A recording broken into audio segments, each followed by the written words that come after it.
રાજ્યના જમીન મહેસૂલ ક્ષેત્રે રાજ્ય સરકારનો એક એવો નિર્ણય જે લાખો લોકોની વર્ષો જૂની મૂંઝવણનો અંત લાવશે। હવે ગેરકાયદે ગણાતી ઇનામી જમીનો કાયદેસર થશે। સૌથી મોટી રાહત એ છે કે હવે લોકોએ 30 દિવસની લાંબી નોટિસના સમયગાળામાંથી પસાર નહીં થવું પડે।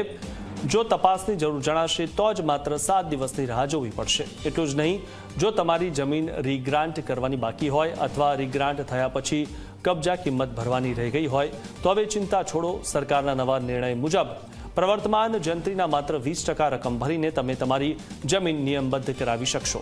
આ લાભ માત્ર મૂળ વારસદારોને જ નહીં પણ જેમના નામે જમીન તબદીલ થઈ છે તેવા હાલના કબજેદારોને પણ મળશે। 1 વર્ષ અથવા વધારે સમયથી ફેરફાર નોંધ ન હોય, લિટિગેશન દાવો પડતર ન હોય, રેકર્ડ પર શાંત કબજો અને કેસ પેન્ડિંગ ન હોય, કારણ કે કોઈને અન્યાય ન થાય એ પણ જોવાની જવાબદારી એ રાજ્ય સરકારની છે। રેકર્ડ પર ઉપસ્થિત હોય તે તમામ વ્યક્તિ વેચાણ દસ્તાવેજ કરી આપે તો વેચાણની નોંધ તુરંત પ્રમાણિત કરી આપવાની રહેશે। હજારોની સંખ્યામાં આવા કેસ છે। હું આશરે કહું તો 50,000ની આસપાસ આ કેસો હશે ને આવતા રહેતા હોય છે। એમાંથી મુક્તિ મળશે।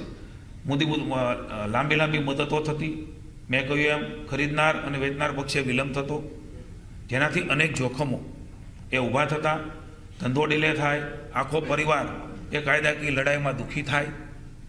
વેચનારને નેલાની મૂળભૂત જોગવાઈ અનુસાર વાંધો ન હોય તો વેચાણની અસર તરત જ થાય એ મુખ્ય હેતુ છે।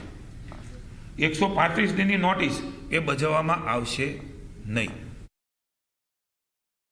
7/12માં જેટલા વ્યક્તિ છે તેની હાજરી જે દસ્તાવેજમાં સહી ન હોય કે દસ્તાવેજ તારીખે કોઈ કેસ પેન્ડિંગ હોય એમાં નોટિસ પીરિયડ 135D 30 દિવસનો હતો, એ 7 દિવસનો કરવાનો નિર્ણય, એટલે કોઈને અન્યાય ન થાય।